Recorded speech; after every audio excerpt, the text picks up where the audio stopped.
L'Algérie est l'un des pays les plus riches en ressources naturelles d'Afrique. Ses réserves de gaz naturel et de pétrole figurent parmi les plus importantes du continent. Pourtant, une grande partie de sa population vit dans la précarité. Le chômage est élevé, surtout chez les jeunes. L'économie est instable et beaucoup d'Algériens, malgré les richesses de leur pays, cherchent à fuir. Pourquoi? Comment un pays aussi riche peut-il être en crise permanente? Pour comprendre, il faut aller au-delà des apparences. Il faut explorer une histoire souvent oubliée ou déformée. Une histoire marquée par le colonialisme, la dépendance économique et des décennies de mauvaise gestion. L'histoire commence en 1830, lorsque la France envahit l'Algérie. Pendant 132 ans, l'Algérie est colonisée, pillée, dépossédée. Les terres les plus fertiles sont confisquées. Les colons s'installent, soutenus par l'armée et protégés par des lois racistes. Les Algériens deviennent des étrangers sur leur propre terre. Ils sont exclus de l'économie moderne. Leur travail est exploité, leur culture est marginalisée, leur voix est écrasée. Le système colonial n'a pas seulement volé les ressources, il a brisé les structures économiques traditionnelles. Il a empêché le développement d'une économie algérienne indépendante. L'Algérie a été transformée en marché et en réservoir de matières premières pour la France, pas en pays souverain. En 1962, après une guerre sanglante, l'Algérie devient indépendante. Mais le pays hérite d'une économie déséquilibrée, centrée sur les besoins de l'ancien colonisateur. Il faut tout reconstruire. Le nouveau gouvernement algérien décide alors de nationaliser les ressources naturelles. Il prend le contrôle du pétrole et du gaz. L'objectif est clair, utiliser cette richesse pour développer le pays, construire des infrastructures, éduquer la population, moderniser l'économie. Dans les années 1970, avec la hausse des prix du pétrole, l'Algérie semble sur la bonne voie.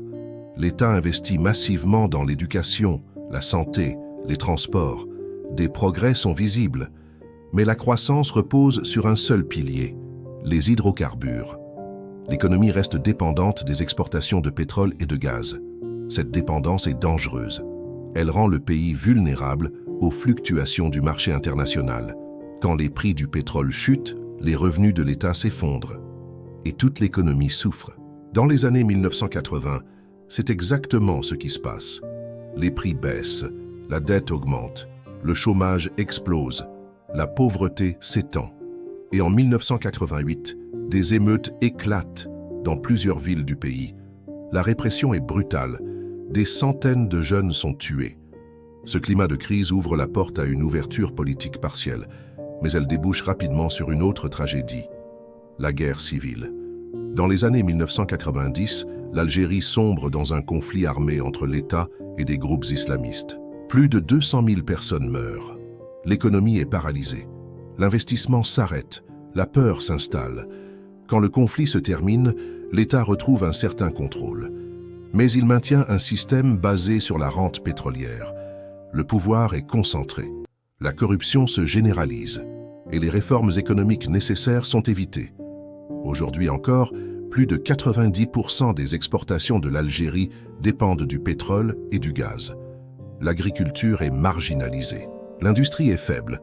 Le secteur privé est freiné par une bureaucratie lourde, un environnement peu transparent et une instabilité juridique. Et surtout, les jeunes n'y trouvent pas leur place. Beaucoup sont diplômés, qualifiés, mais sans emploi.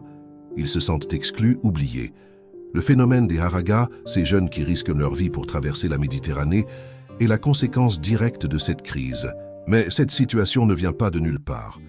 Elle est le produit d'un modèle économique hérité du colonialisme, renforcé par la rente pétrolière et protégé par un système politique fermé. Ce n'est pas simplement une question de prix du baril, c'est une question de choix, de gouvernance, de vision. Tant que l'Algérie restera dépendante de ses ressources naturelles, sans diversification réelle, elle restera vulnérable. Et tant que la jeunesse n'aura pas d'opportunités concrètes, le désespoir grandira, le talent fuira et l'avenir sera incertain. Alors, comment sortir de ce cercle vicieux? Comment transformer une économie fondée sur l'extraction en une économie de création, d'innovation et de justice sociale? Avant tout, il faut comprendre une vérité fondamentale. La richesse d'un pays ne se résume pas à ses ressources naturelles. Elle dépend de la force de ses institutions, de la liberté de sa population, de l'espoir que sa jeunesse peut porter. Or, en Algérie, ses fondations ont été fragilisées. La corruption a miné les structures, la bureaucratie a paralysé les ambitions, et le pouvoir s'est enfermé dans une logique de contrôle et de méfiance envers son propre peuple. Mais rien de tout cela n'est une fatalité. Ce sont des choix politiques. Et tant que ces choix ne changeront pas, aucune transformation réelle ne sera possible. Ce qui rend la situation encore plus complexe, c'est que le peuple, lui, n'est pas resté passif. Il a observé, réfléchi, résisté. Le Irak de 2019 en est la preuve éclatante. Des millions d'Algériens sont sortis dans la rue, pacifiquement, avec dignité, pour exiger un changement profond. Pas simplement un changement de visage, mais une refonte complète du système, une démocratie réelle, une économie juste, une souveraineté populaire. Ce moment historique a changé l'image de l'Algérie dans le monde. Il a brisé les clichés d'un peuple résigné. Il a montré une société vivante, politisée, prête à écrire sa propre histoire. Mais encore une fois, le régime a répondu par des manœuvres politiques, des élections verrouillées et une répression discrète, mais efficace. Des journalistes ont été arrêtés, des militants emprisonnés, et les réformes promises sont restées lettres mortes. Pourtant, l'espoir demeure. Il se lit dans les yeux des jeunes diplômés qui refusent de fuir, dans les gestes des artisans, des agriculteurs, des entrepreneuses, dans les chansons, les graffitis, les livres écrits en secret. L'Algérie vit. Et cette vie ne demande qu'à s'épanouir, à condition qu'on lui donne l'espace, la liberté et la justice. C'est justement pour cela que ce type de contenu est essentiel. Si tu veux voir d'autres analyses de ce genre, abonne-toi dès maintenant à Mentalité riche. Ici, on donne la parole à ceux qu'on veut faire taire. On éclaire ce que d'autres préfèrent cacher. Et on le fait avec respect, profondeur et engagement. L'Algérie n'est pas condamnée à rester dépendante du pétrole. Elle peut choisir une voie différente, une économie fondée sur la diversification, le soutien aux petites entreprises, l'agriculture durable, l'industrie locale et les énergies renouvelables. Mais cela nécessite une volonté politique claire et une rupture avec les logiques anciennes. Cela implique aussi de reconstruire la confiance, une confiance qui ne peut naître que de la transparence, de la justice et de la responsabilité. Sans cette confiance, les jeunes continueront de partir, les investisseurs resteront prudents et l'espoir s'éteindra. Enfin, il faut oser affronter le passé. Tant que la mémoire coloniale restera refoulée, tant que les blessures historiques seront ignorées, aucune société ne peut se réconcilier avec elle-même. Il faut enseigner cette histoire, la débattre, la comprendre, non pour nourrir la haine, mais pour construire une conscience collective libératrice. L'Algérie porte une histoire riche, douloureuse, mais aussi magnifique. Elle a résisté, elle s'est relevée, elle continue de lutter. Ce peuple mérite un État digne, une économie à son service, une jeunesse épanouie. Alors maintenant, que faire? Se taire? Attendre? Se résigner? Non.